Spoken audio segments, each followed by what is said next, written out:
Welcome to One Man's Opinion. This is Michael Savage. Anyone who does not feel the tragedy in Ukraine, anyone who does not have sympathy for the Ukrainian people, I don't know what to say to you. But it's a fight, it's a war. And I, with One Man's Opinion, are going to make some points that I would like to make because I see us escalating this. Schumer today, that son of a bitch, agreed to try to send MiG-17s from former Soviet republics to Ukraine to engage. It's throwing fuel on the fire, in plain English. Now, it's watching a big man fighting a small man. So the natural instinct for us Americans is to want to help the small guy. I understand that. However, it's not as simple as that.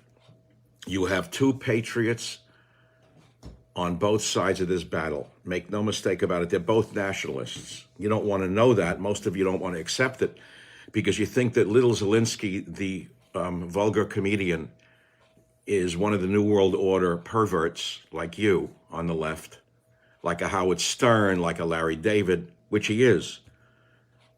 But he's an ultranationalist. He's an ultranationalist. On the other side, you have an ultranationalist called Vladimir Putin, who's a former KGB colonel. So you have a former KGB colonel who is as tough as nails, who's much bigger by 1,000-fold, 10,000-fold than poor little Ukraine. And as a citizen of the world, me, an American, everyone wants this to end. These pictures are horrible. But they're nothing compared to the Ukrainian suffering who are fleeing, 1.2 million people fleeing their country. It looks like San Francisco or Dallas or New York bombed out. Decent people fleeing their country. So every American should understand what I'm trying to do here. I can do nothing. It's one man's opinion. But I feel God has given me a voice and kept me alive this long. And he's given me a voice, so I want to use it. I want to use it for one reason, which is to try to stop this insanity, because I see it's exactly what I predicted a month ago. It's exactly the guns of August. This is almost exactly how World War I began. Of course, it's not exactly. It's comparable. One person did this, the next country did that, then the next country did this. The next thing you knew, millions were dead. And so today when I wake up and I see that this moron, Schumer, listen to the vulgar comedian, I was shocked at. The vulgar comedian, Zelensky, is not a hero to me. Not at all. He has a Masada complex.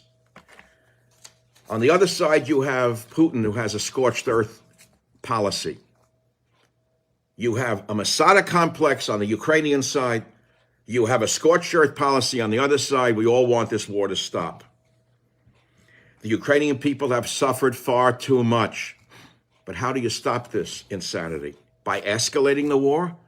By sending more missiles and planes now to Ukraine? To bring in a no-fly zone? Or as the lunatic barfly, Lindsey Graham, who's nothing more than a drunk barfly to me, says go and assassinate Putin? Now they want a no-fly zone. Everyone who's smart understands what that means. Well, it sounds good on paper if you live in San Francisco and all you have done is focus on your own fly for the last 40 years. What a no-fly zone means is you want American Air Force pilots to get into aerial combat with Russian Air Force pilots. Now, I have no doubt our pilots are better. Our planes are better, up to a point. They lose a lot of planes. And what do you think the former KGB colonel will do then? Think it through before you say, oh, no-fly zone. Sounds good in Berkeley, huh? What it means is once Russia sees their planes going down, they will use a weapon we do not have, which are battlefield nuclear weapons. I had an expert on my podcast last week, Mr. Fleitz, who's a former CIA analyst, who told me that we have no longer do we have any battlefield nuclear weapons. But Russia has plenty of them. They will use them. You'd knock down their Air Force. Many of the Air Force pilots are women, by the way, just as a side note. That's what happens with a no-fly zone. So let's look at NATO. before you draw any conclusions in some detail. Again, the UN we have seen is useless. Rip up the UN and throw them out of America. They're just like the League of Nations before World War II. Useless. It is a useless. Where's the UN? Nowhere. What the hell is it for? So these bums from the third world can come here and I'd spend hundreds of thousands of dollars a year on nothing? But that's not the issue. There's some great articles on this subject by Pat Buchanan. One is, did we provoke Putin's war in Ukraine? Another one is a Russia-NATO clash over Ukraine ahead. That was written a while ago. And the risks NATO brings outweigh the benefits. I'd like to go into all of these in detail, but I'd rather you read them yourself. And I'll give you some some summary points in a minute. I want to go back. It's very easy to declare that anyone who speaks out is on one side or the other. I see a lot of morons on social media saying I'm a Russian agent because I want the war to stop. You have no idea how low the IQ is on social media until you engage and look at some of the statements these people are making. I tweeted something this morning that was so logically humanitarian that anyone on any side could understand it, and yet the monsters of social media make statements that would break your heart. Your heart, not mine. Mine was already broken once, and I don't want it broken again. I shouldn't even be doing this for my own health's sake, but every man has to speak out. When I see Schumer wants to send MiG-17s or whatever he wants to send, MiG-21s, he says, these planes are very much needed, said the degenerate Schumer, and I will do all I can to help the administration to facilitate their transfer. Schumer is a war criminal. Schumer is a war criminal. So this morning I tweeted they banned the Russian Paralympics team from participating. For God's sakes, they're just children with disabilities. I said mass hysteria. And you get sons of bitches on social media who say they deserve what they got even if they're crippled children. Do you see what I'm saying to you? Do you understand what I'm saying to you? How sick people are out there? Unthinking, submoronic. I don't have the words for it other than mass hysteria, a book I wrote years ago. We're living through a witch hunt now. They want to hunt down every person who's of Russian heritage. Burn their restaurants down now. It reminds me of what I read about World War I. World War I now. During World War I, Germans had to declare their loyalty to America and sing the national anthem in the street, or their stores were stoned to death. That's what a mob mentality will do. Earlier, I tweeted the First Amendment will be the greatest loss of this war. No one else said that. I said that. Russian composers and artists, sports people are being canceled in the U.S., even if they oppose Putin. Anyone in the U.S. media who does not espouse the party line of Russia bad, Ukraine good is being destroyed. I want to remind you, I am already banned in Britain in 2009. I expect me to be totally gone from the media after this war is over. I'll be one of the casualties. I hope not. But I don't doubt what's going on with the witch hunt right now. And it's not about me. It's not about you. It's about the Ukrainian people. I want to repeat that over and over again. Putin has a scorched earth policy. If you want to see what he's going to do, look at Grozny. Study what he did in Grozny. Study what he did in Syria if you want to see what's going to happen. The other side is led by a maniac with a Masada complex. Zelensky, the vulgar comedian. He's not a hero to me. Now, I'll cut to the chase. What's the solution? It's easy to speak out. It's easy to have opinions. And God knows the people are suffering in Ukraine, and we want it to end yesterday. They are the real sufferers here. God in heaven, don't you have any humanity? You want to sit here and cheer, send them planes, send them bombs, send them missiles, and be like Mark Levin, General Levin, or General Hannity, who have now become the equal of Whoopi Goldberg on The View. What has happened to the conservative movement in this country that two phonies like that can call for more war, and you think that they're in the interests of America, they're in the interests of nationalism, the interests of conservatism? The first rule of conservatism, I tried to teach you this 2 months ago, or a month ago, I forget when, written in the 1650s. But no one listens. No one reads anything anymore. No one cares what the other man says. They make up their mind. Putin has a scorched earth policy. He's a big guy. It's a schoolyard fight. Let's make it simple. The other guy's a little guy with a Masada complex, a comedian, who's now stuck in his own play. Zelensky is stuck in his own little sitcom, and he thinks he's the hero of the sitcom, the world's attention. Every day, another speech in an undershirt. He doesn't even look like a world leader. He looks like an influencer on Instagram. And that's who he's appealing to. He's appealing to the influencers, the degenerate scum of the earth, by wearing an undershirt in a bunker. That's a world leader to you? I know. Oh, we love his fight. Shouldn't we help the little guy? Well, that's the instinct, but you're not thinking. How? By escalating the war and dragging the rest of the world into his war, Zelensky's war? The ultra-nationalists in Ukraine? You understand that he's a nationalist? Let's get this clear. He may be a hero of the undershirt people who look, the Mark Zuckerberg crowd with the undershirts, the influencers. He's a nationalist for Ukraine. So you got a big nationalist and a little nationalist. One with a scorched earth policy, the other with a Masada complex. How do you think this ends if you keep feeding the fire? More deaths, more destruction, more cities reduced to rubble. You want a no-fly zone? You mean you want World War III? Do you understand what that means? Most of you don't. But again, to go into every detail at this time is of no value to you or to me. What is NATO? I'll talk about that if you want. NATO is an old, antiquated organization from 1949. It ended, according to many years ago. It should have ended. Patrick Buchanan, Ron Paul wrote something fascinating that I read this week. NATO is an organization whose purpose ended with the end of its Warsaw Pact adversary. The current round of NATO expansion is a political reward to governments in Georgia and Ukraine that came to power as a result of U.S.-supported revolutions, the so-called Orange Revolution and Rose Revolution. Remember when John McCain, the psychopath, went to Kiev and provoked the revolution in Ukraine? You don't remember that. The warmonger, the military-industrial complex, psychotic John McCain. He goes on, Ron Paul. That was me, by the way, not Ron Paul. He says, and I'm quoting now, providing U.S. military guarantees to Ukraine and Georgia can only further strain our military.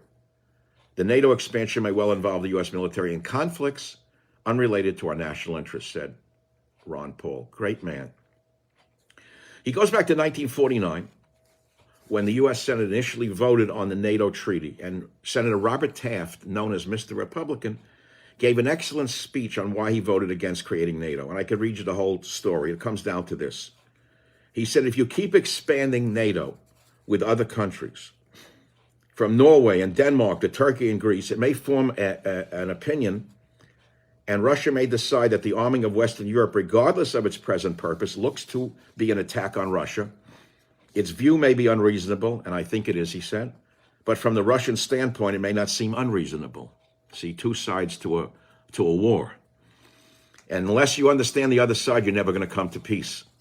The first rule of any treaty is to understand both sides. You demonize one side, you make them worse. They may well decide that if war is the certain result, well, that war may be better occur now rather than after the arming of Europe is completed. That's exactly what's going on right now. So here we have NATO, and they want to include Ukraine in it, Sweden, Finland, again, surround Russia. After all, if we do that, we're going to have to defend Finland's border. Not one president, going back to Eisenhower, came to the aid of any European nation that was fighting the Soviet Union at that time. In 1948, Harry Truman did not use American troops to break Stalin's Berlin blockade. That was 1948. In 1956, President Eisenhower refused to intervene to save Hungary. In 1961, President Kennedy refused to use force to stop the building of the Berlin Wall.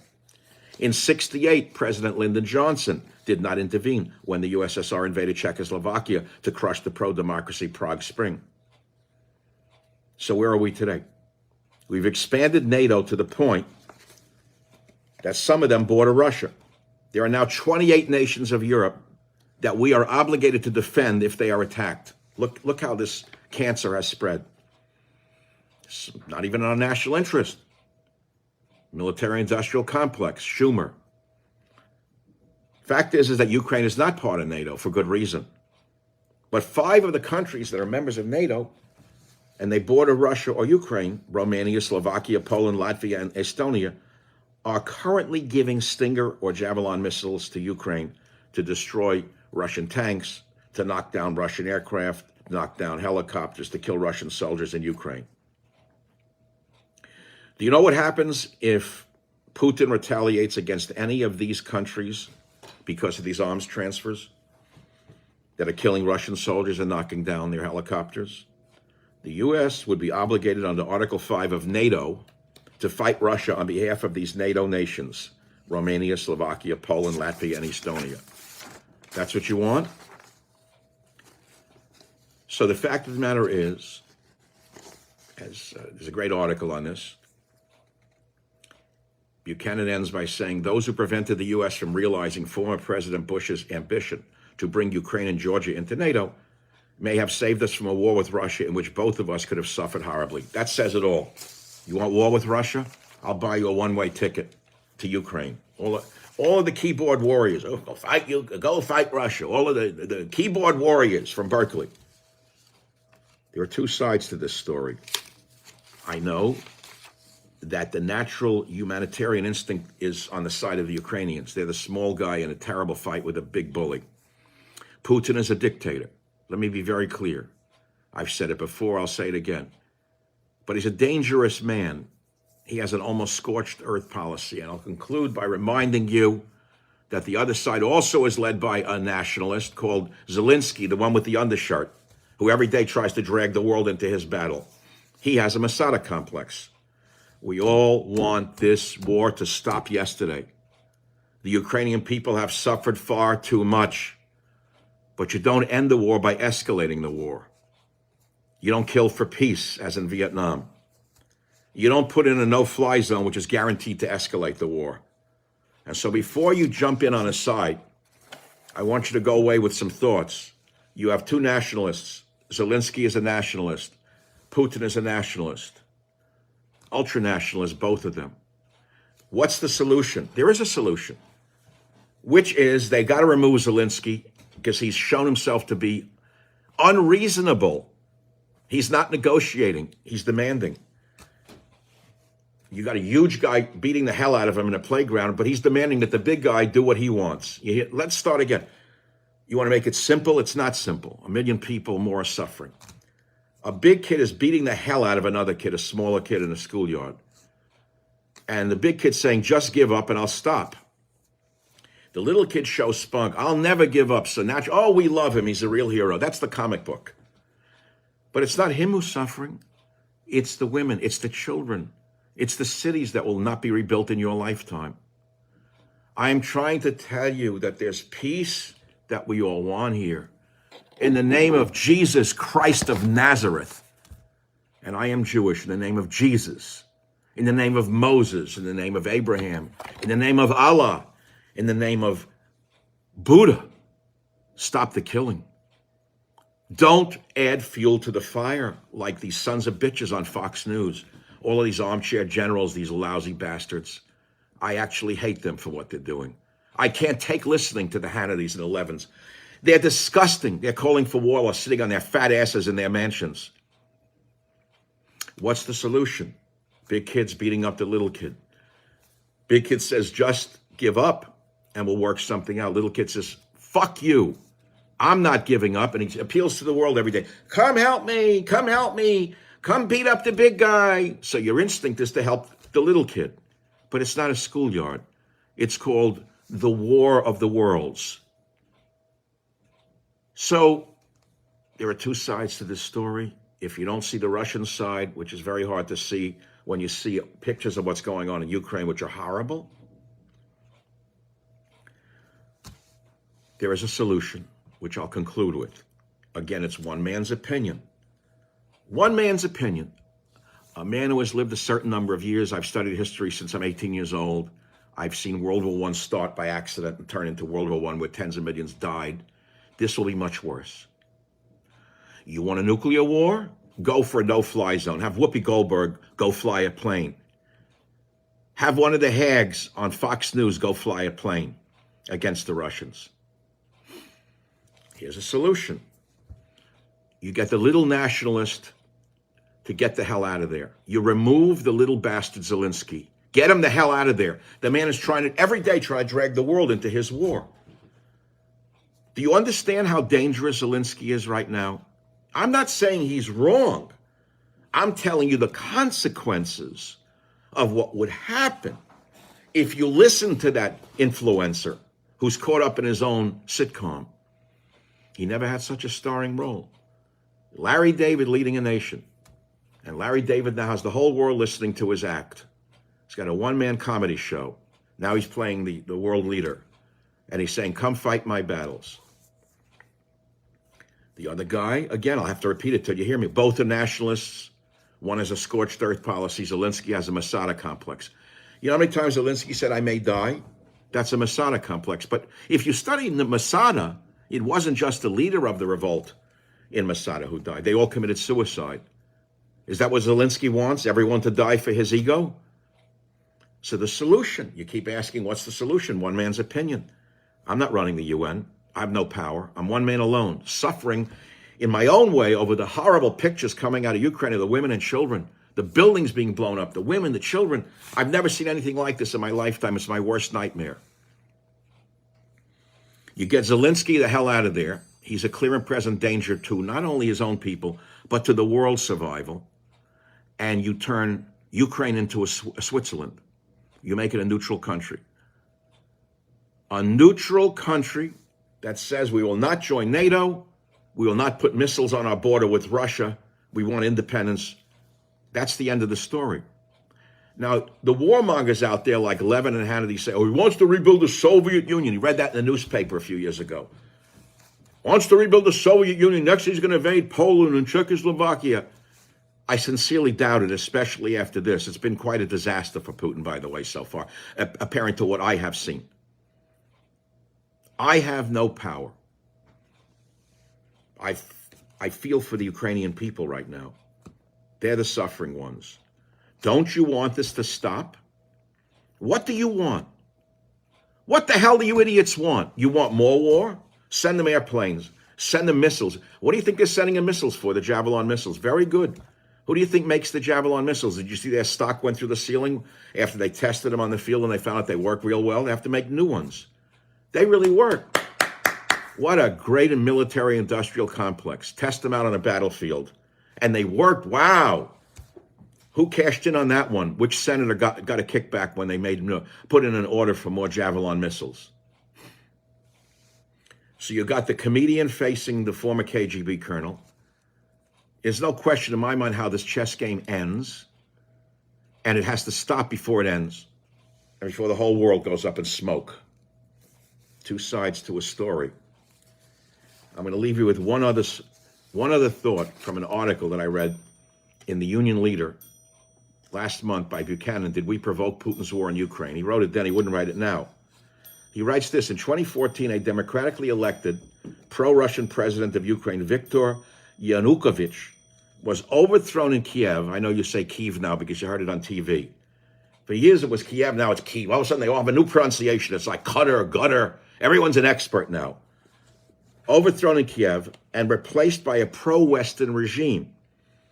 Rather than lose Sevastopol, Russia's historic naval base in Crimea, Putin did what? He seized the peninsula of Crimea and declared it Russian territory. Listen to this punchline, if you think that was terrible. Teddy Roosevelt stole Panama with similar remorse. He then goes on to say that whatever we may think of Putin, he is no Stalin. He has not murdered millions or created a gulag. Nor is he the irrational one, as some of the idiots in the media initially said. Putin does not want a war with America, which would ruin both of us. The fact of the matter is, there is a solution. Forget the reasons, forget the side you're on, forget your instincts, forget your whose side you're on, who's right, who's wrong. It doesn't matter. All that matters is peace. Let peace prevail. The first rule of conservatism, I tried to say this a week ago when this nightmare started. I quoted from one of my own books, and I can't put my hand on it. I've written so many books. The first rule of peace, the first rule of conservatism is peace. I don't remember who I was quoting. I'm tired right now. I haven't slept since this started. Boo-hoo. They're the ones who are being forced out of their cities. They're the ones whose children are being killed, not me. If anyone's sleeping well in these times, there's something wrong with you. There's something wrong with you. As you cheer that Putin's tanks are being blown up, helicopters being shot out of the sky, think carefully. You're backing a nuclear power into a corner. He's not going to yield. He's not going to give up. Do you understand what's going to happen next? If he thinks he's losing this war on the ground, he'll go to the next level. It won't be intercontinental ballistic missiles at first, boys and girls of the Fox moronic nation. No. It'll be tactical nuclear weapons, which are low-yield nuclear weapons, which we do not have because our former presidents got rid of them. I think Obama got rid of them. They were bad to have tactical nuclear weapons, so Obama had them dismantled. We had the neutron bomb that was dismantled by President Bush. I learned that from Samuel Cohen, the inventor of the neutron bomb, on my radio show in 1998. I don't know when. We don't have neutron bombs. Russia has neutron bombs. China has neutron bombs. We have no neutron bombs. We have no tactical nuclear weapons. But go ahead, Whoopi Goldberg and Mark Levin. Go send airplanes now to the brave little Zelenskys of the world. Who makes the Javelin missile? How did their stock do last week? Real good. The hedge funds are doing real good this week. Solution. Get rid of Zelensky, give him free passage to Los Angeles where he can open a comedy club with Larry David called the Larry Zelensky Comedy Club. Go there and have some knishes and borscht with the two of them. Get him the hell out of there. He's a clear and present danger, not only to his own people, but to the world. Give the Ukrainians independence, make it a Switzerland. No NATO. No NATO. That's what the whole damn war is about. Putin said months ago, just say you won't join NATO. Just say you won't join NATO. And little Zelensky, the comedian, was having so much fun starring in his own sitcom. He said, okay, screw you. I'll do what I want. I'm Zelensky, the influencer. Look at my undershirt. I look like Mark Zuckerberg. This is crazy. So already the First Amendment's been canceled in America. It started a long time ago. But now they're throwing composers off the stage who are Russian. Artists being canceled. Crippled children can't fight it. Can't even have a crippled kid Olympics because they're Russian heritage. I know what this means. I know where this goes. And if you think it just affects them now, you're wrong. No, this is a First Amendment Holocaust that's occurring. I'd like to conclude again by saying we need peace on earth for the sake of Jesus, for Christ's sakes. All you good Christians, all you Jews out there, stop cheering for Zelensky because he's Jewish. Stop being a moron. Stop being a stupid salami eater. Oh, what a great Jew he is. You schmuck. You want Masada in Ukraine? You know how it ended in Masada? You know your history? Masada ended with them all committing suicide rather than give in to the Romans. That's who this schmuck is. There's more to the story. I asked a few days ago, it's like day after day after day, the same thing. And I said certain things that are worth repeating. And there's no jokes in any of this. I got attacked when I said, is Zelensky helping or hurting his people by defiantly challenging Russia from his bunker while Ukrainian cities burn? That was on March 3rd. Trying to drag the whole world into a war, a wise leader knows when he cannot win and sues for peace on the best possible terms. Zelensky, this is not a sitcom. And then I said, even Hirohito surrendered to save Japan from total destruction. I want you to think about that. Japan was a warrior nation. They had never surrendered in the history of their national history. Japan never surrenders. Bushido. I've studied war since I'm a child. Bushido, warrior spirit. The Japanese would not surrender. After 2 atomic bombs, even Hirohito surrendered to save the Japanese people from further annihilation or from total annihilation. Think about that before you shoot your mouth off and think that you're one of the Fox News hosts like the great Sean Hannity who breaks boards in his basement. I have nothing else to say to you. Peace on earth is what we need. The UN is useless. It's like the League of Nations after World War I. And this doesn't end unless it stops. And the only way it stops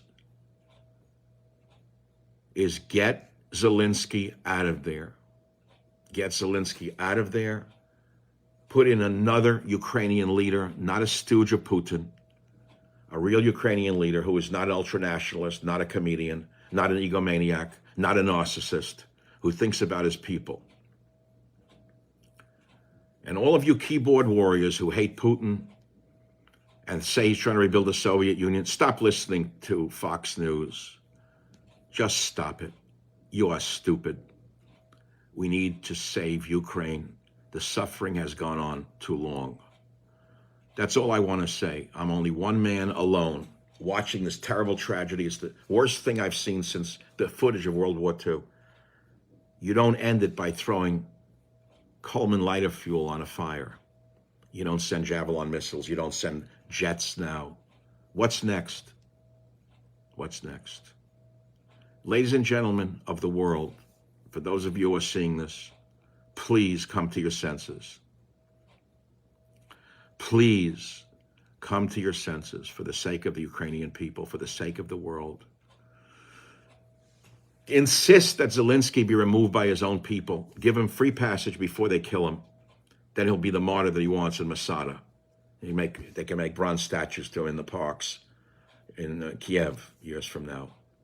I don't know whether they'll put him in a suit or an undershirt, but it's no joke. Remove him, keep him safe, send him to LA. You can open a comedy club with Larry David. Not a joke. Put in another Ukrainian.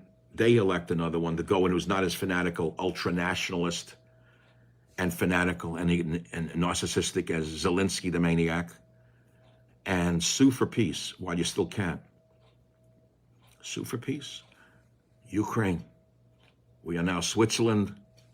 Leave us alone. We need the world to help us rebuild. We need hundreds of billions of dollars to rebuild this. Make Russia pay for it with oil. I don't know what you have to do. Rebuild Ukraine. We'll not join NATO. We'll not put nukes on the border with Russia. That's the end of the story. Let's hope God is listening. I want to close with something personal. I really thought about doing this and not doing this for a whole day now. I said, you don't need this stress. Why are you taking this on your shoulders? You have no power at all. I never had any power. I was only a talk show host, an author. What power do we have who talk? No power. We're just idea people. But sometimes you throw an idea out there and it falls into a calm pond and the ripples spread throughout the pond. You throw it into a pond and you see the ripples spread. Let us pray that the ripples of peace spread from me to you and from you to the world. There's much more that needs to be said. There's much more that will be said. I would be remiss if I did not want you to go to my podcast, which I did yesterday with one of the world's most famous authors. He wrote the Tom Clancy novels. You say, well, what the hell does that have to do with it? Why would you want to have a novelist tell us what might happen? You may not know this. I didn't know it till I had Jeff Rovin on my podcast yesterday. But after 9/11, the FBI came to Jeff and other great writers and asked them to write out scenarios of what would happen next, because they understood in the FBI and the secret agencies that great novelists have better minds for seeing ahead than policy wonks at the Heritage Foundation or elsewhere, or experts from Harvard who don't know their ass from their elbow. That podcast is important. The other ones are important. I'm not going to read you the titles. It's not to promote a podcast. It's to promote world peace. If you look at the stupidity that you're seeing in the comments, you'll understand how stupid and how banal people can be. But I'm exposing myself to you because the Ukrainian people are suffering. And all of you think you're tough guys. Why don't you just take a one-way ticket to Kiev and go fight the Russians and shut your goddamn mouths? I got to say goodbye to you. If I can find the right button to, oh, here we go, finish.